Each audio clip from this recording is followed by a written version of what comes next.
Well, hi everyone, and welcome to this week's edition of Feeling Smarter. My name's Aaron Dunn, and of course, I am joined as always by Tim Miller. G'day, Tim. How are you? Yeah, going pretty well, Aaron. How are you doing?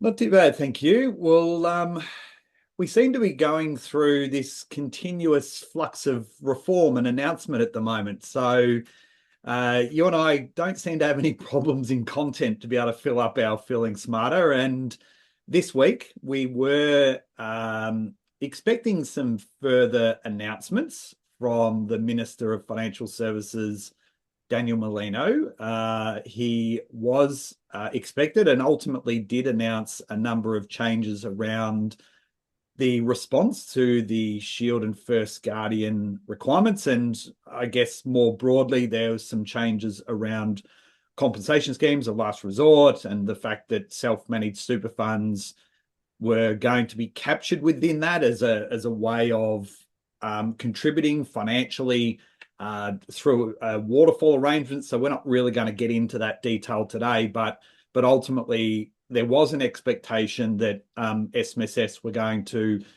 fall into that and ultimately have as part of those announcements by the minister.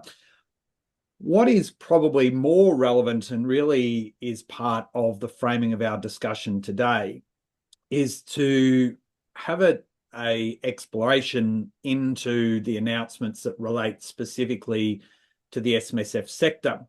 Now, over the course of the last month and through, in essence, consultation that we've seen around these sort of protecting consumer matters that the government has raised, there has been ongoing discussion about whether the government might look to introduce, minimum balances again. So this is sort of the industry funds trying to throw mud at the sector around the fact that there's small balance rollovers happening and they're all being set up for the wrong reason. Ultimately, and to the benefit of the sector, they were able to debunk that with data that we've seen from BGL and Class of this world. But what we have landed on, as announced by the minister, are a number of changes that really change the landscape for the entry point of new SMSF or new SMSFs coming on board. So can I get you to elaborate on what some of those changes are and what this might actually mean for the SMSF sector? Yeah, so look, there's probably in principle, there's probably two significant changes at that establishment point, and of course, I mean, you used the phrase just then entry point, and I've just used establishment point. And I think that sort of highlights that we're not really quite sure how this is actually going to work itself out. But the first one is leading down a path that we've been led down before in the sense of in one of the reviews about the concept of mandatory trustee education. And you and I, Aaron, are obviously huge advocates of education of both SMSF professionals and trustees. But the concept of proving or undertaking mandatory education before establishing a self-managed superannuation fund becomes quite an interesting one. And we know that historically, when we saw the introduction, I think it was 2014, the introduction of SMSF admin penalties around that time frame, one of the issues was around issuing education directions, and the ATO sort of opened it up for industry to provide education courses, and so we saw an influx to start with, which over time, and particularly after the 2017 reform, disappeared from the ATO website, and we've seen that being replaced in more recent times by what I would classify as more robust. It's still got room for improvement, but more robust ATO trustee education, and so it would seem that any initial directive for mandatory education will require some form of education through the ATO, and probably through the registration process.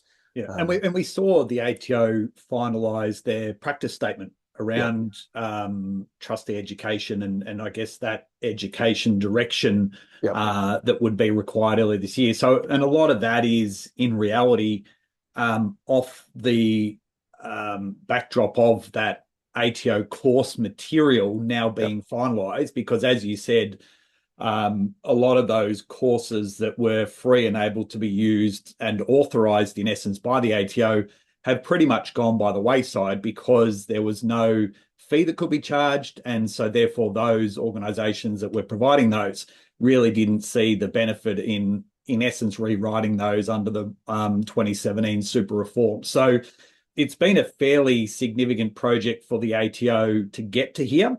In one instance, it has been designed to deal with the trustee education requirement where they enforce education penalties.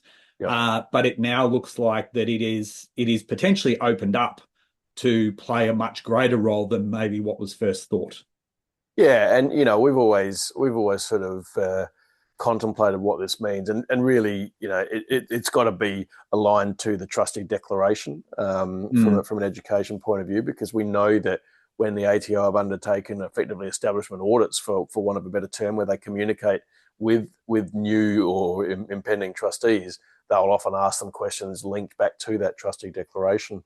And so will there be a requirement and then a process under the application when the fund applies to become a regulated fund? Will there be some form of requirement to undertake the trustee education at that point? That's the sort of stuff that'll play out with it. But the other one that was certainly of interest to us as well, and these things both stem into areas that are areas we focus on heavily: documentation and education. The other one being the requirement to provide your fund's investment strategy upfront, which is quite an intriguing one, because investment strategy at establishment versus an investment strategy sort of well beyond establishment are two fairly different things, because one is based around the initial rollovers or contributions or whatever it takes to set the fund up. And then obviously you are reviewing that and changing that over time. So it will be interesting to note just exactly what is, we know that it'll move away from, say, the cookie cutter kind of investment strategy where you're just regurgitating the trustee covenants as such.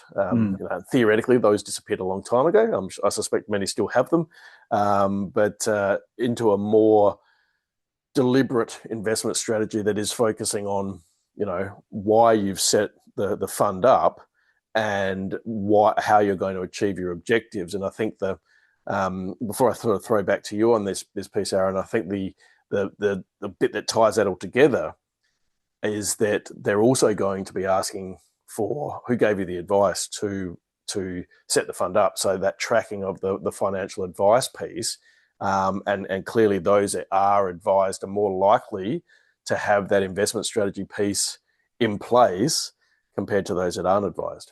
Yeah, and so there's a few interesting things in all that. And I might just sort of start up front. One of the other areas that they talked about is ensuring that there is an identifiable bank account in there. Yes. Yeah, indeed, yeah. And we might sort of come back to that in a minute. But the concept of who's provided the advice is not only around the consumer protections of, was that a licensed financial advisor? Statistically, it's going to give the ATO more information about how many individuals are advised versus non-advised when they're actually setting up self-managed funds.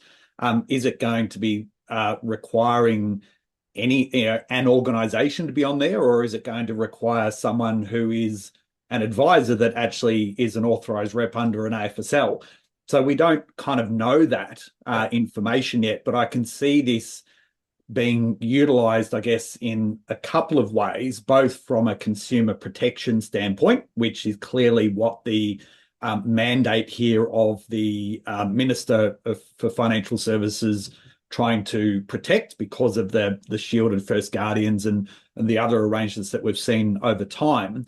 But it then also gives the industry more broadly a better understanding of how many trustees are actually getting advice, and then whether we can actually look at better solutions to get advice and make advice more relevant and applicable, which is really what the sector's been trying to put in place for some period of time anyway. So is it going to be the accountant's information is going to have to be in there that they've provided advice? Now, I use that term very loosely, but there's going to be more detail around that stuff. And the other thing, going to the investment strategy, I mean, if the government is serious about having a look at this for SMSFs, well, then they're going to have to move away from a consistent framework with APRA regulated funds because, sure, as you said, we have the covenant and we have Reg 409, and it gives us a bit of a framework there. But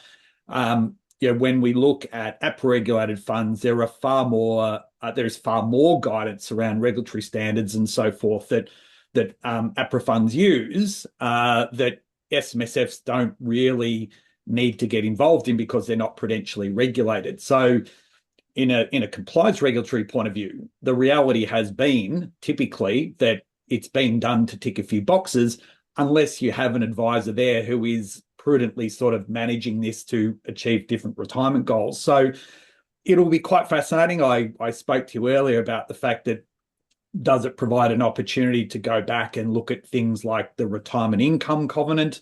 There were elements of that ultimately had SMSFs excluded from needing to go down that path, but there were some really good aspects to that could become relevant for SMSFs. And therefore, when we get into consultation here, whether it's worth starting to flag those. So you actually have a document, might be an investment strategy or covers investments, but there's some other stuff in there that has to deal with succession and what happens within a fund, because we know that SMSFs are very unique. The fact that if a trustee or if a member dies, it actually has an impact on the trusteeship of the fund and that sort of stuff as well. So what building blocks have been put in play in there that actually help beyond just the decision making around investments, because some of these things that happen in death and incapacity and stuff are naturally going to have some pretty big flow-on effects around the controls within the fund as well. So yeah, so there are some positives and some opportunities that come out of this that the sector can take away and look to continue to make the system more and more robust. I think the realities are that we've seen with LRBAs, the change around residential property, the concerns around the property spruiking and whether that stuff disappears. What we're also now seeing is a change to that gateway, that entry point, to ensure that we're not seeing the slick selling that would happen, that would then put in someone's retirement savings potentially in jeopardy, and therefore the ATO are getting some greater controls where they see necessary to be able to come in and step in and potentially stop that if they see fit. What all that means, though, is a couple of things. Fees are going up around the regulation of SMSFs. That's right, and we'll see that. The first thing is and there's one comment that I find interesting, and that is they talk about the bringing forward of the supervisory levy, and so yep. I find that to be quite an intriguing comment around the fund versus paying 2 years worth in the first return. So how that's going to play out, but we will see for the first time, I think, since 2013, where the levy was set at 259. Where it's now going to go up, was it 295? Is that 295? 295. Yep. So, yep.